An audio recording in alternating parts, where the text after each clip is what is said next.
welcome to Freedom Watch, your daily dose of raw liberty. Streaming online at foxnews.com, I'm your host, Judge Andrew Napolitano, here defending freedom, defending your natural rights, and defending your right to have a government that stays within the confines of the Constitution. The public school system has taught our children that President Herbert Hoover's middle name was laissez-faire, a champion of small government. But in fact, President Hoover was not a champion of small government. Quite the contrary. Hoover was elected in 1928. He became president in March 1929, and the market crashed just 6 months later.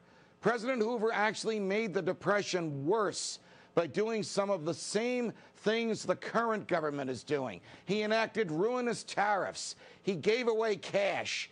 He created regulatory authorities, the type of stuff history conveniently and often overlooks. So why is it that history overlooks the real Herbert Hoover? And what did the real Herbert Hoover did? To examine those questions, what we can learn from his presidency and how it compares to that of President Obama, we're joined by Robert Higgs, Senior Fellow in Political Economy for the Independent Institute and editor of the Institute's quarterly journal, The Independent Review. Bob, welcome to Freedom Watch. Thank you very much. So, what did Herbert Hoover do when the stock market crashed? And why is it that almost every school child, and you and I were once school children, were raised to think he did nothing?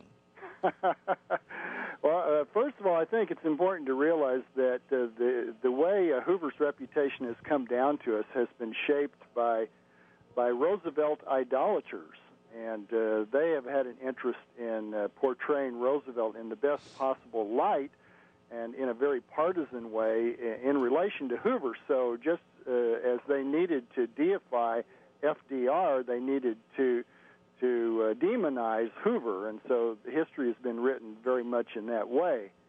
But as you said, Hoover was certainly no conservative. In fact, he was a very important progressive. It was not by accident that he held a high position in Woodrow Wilson's government during World War I as head of the War Food Administration. And he had worked very hard as Secretary of Commerce in the 1920s to inject the government into government business relations in a great variety of ways. So Hoover was an activist. He was a progressive. He was one who believed that government ought to play an expanded role in economic life. And in those days, we're talking about his role in the Wilson administration in the teens, and then his role in the 20s, and then, of course, his presidency in the late 20s and early 30s. The idea, correct me if I'm wrong, Bob Higgs, of the federal government in your face, or of the federal government between you and your employee, or you and your employer, or you and the person or company with whom you're entering into a contract. This was a radical idea. This was the type of big government, muscular federal government that the people had never experienced before, and the Constitution in no way countenanced. Well, it was new in many respects, particularly in the way it was put into practice, but we have to recognize that it was an idea that goes back at least to the turn of the century, and in the early part of the 20th century, many leaders of big business began to think that it was in their interest to develop institutional ways in which they could, as it were, join forces with the government and actually control it in the interests of their own objectives. So we can see these operations going on in the background of politics from the very beginning of the 20th century, but Hoover certainly did give them wider scope during his time as Secretary of Commerce, and he was a great believer in what he called business-government cooperation. And I think people need to understand that whenever they hear about business-government cooperation or business-labor-government cooperation, what they're actually looking at is what was frankly called in the 1930s in Italy fascism. Absolutely. Private ownership and government control. Gee, Yes. Bob, Doesn't that sound a little familiar now? Hasn't the president and hasn't his Secretary of the Treasury said, we want to look at contracts before the banks enter into them because we'll decide if those contracts might adversely affect liquidity, and we want to look into the salaries that executives are earning because we'll decide if the bank is misspending its depositors' money?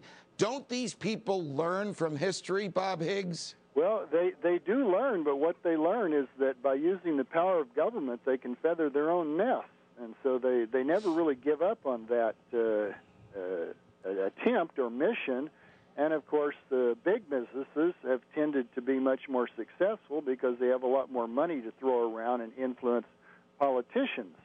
So there has tended to develop, for a long time in this country, a kind of cozy kind of crony capitalism at the highest levels, and we're seeing a great deal of it recently with the way the government has bailed out, particularly the biggest players in the financial industries, rather than the small fry. You know, there are thousands of banks in this country, most of which have been soundly managed, and we're in okay shape a year ago or a year and a half ago, but the people at the top of the financial heap, the Bank of America, the Goldman Sachs, these people had got themselves involved in a lot of bad bets, and when those bets could no longer be concealed from being bad and their values began to go south, they immediately turned to their friends in high places in the government, and particularly in the Treasury Department and the Fed. Right. I think most people watching and listening to us now recognize your face and your name and your voice. You are the leading intellectual in the country on the growth of the government in the past 100 years, and your book, Crisis and Leviathan, is the standard against which all others are to be measured in calculating, in measuring, and in documenting the unprecedented growth, both economically and in terms of seizing power of the government in the past century. In that book, I want to focus in just on two things. One is just sort of what I would think is a historical inversion. When FDR, who was then the governor of New York, ran against President Herbert Hoover in the campaign of 1932, FDR was the guy who defended the free market and attacked Herbert Hoover for interfering with the economy. Of course, FDR would become president and would bring us closest to fascism and in some respects closer to socialism than we ever have at any other time. Yet, as you say, those who love FDR and the New Deal and the big government he brought us, which are still here today, make it look as if Hoover was the bad guy and FDR was the good guy. But one of the things that Hoover did, and here's what I want you to focus in on, Bob, was the concept of tariffs. What was the effect on the cost of thousands of items, many of which were household items that many middle-class Americans had to use and purchase on a regular basis?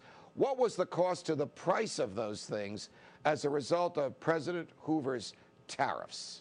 Well, tariffs are taxes on imported goods, and so, of course, the effect of taxing anything is to make it more expensive.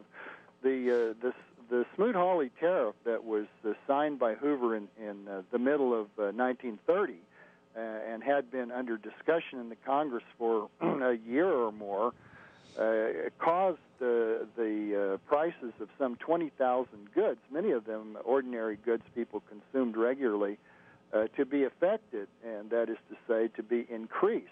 That tariff raised tariff levels to the highest level they had ever reached, even though this was a high tariff country in the late 19th century.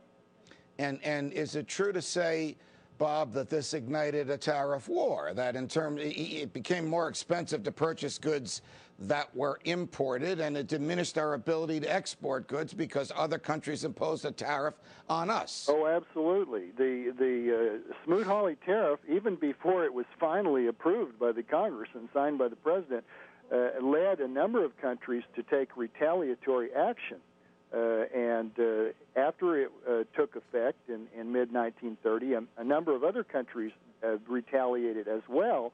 So the effect was that countries began to adopt what are sometimes called beggar thy neighbor tariff policies, restricting the inflow of imports by making them more expensive and seemingly helping their own producers, but at the same time impoverishing their people all around, and the volume of world trade fell by more than 50% in the early 1930s, and world trade was one of the prime means by which the world's standard of living had been raised during the previous century. And of course, we know that President Obama just imposed tariffs on automobile tires coming from China, and the Chinese retaliated by imposing tariffs on poultry products coming from the United States. The book is Crisis and Leviathan.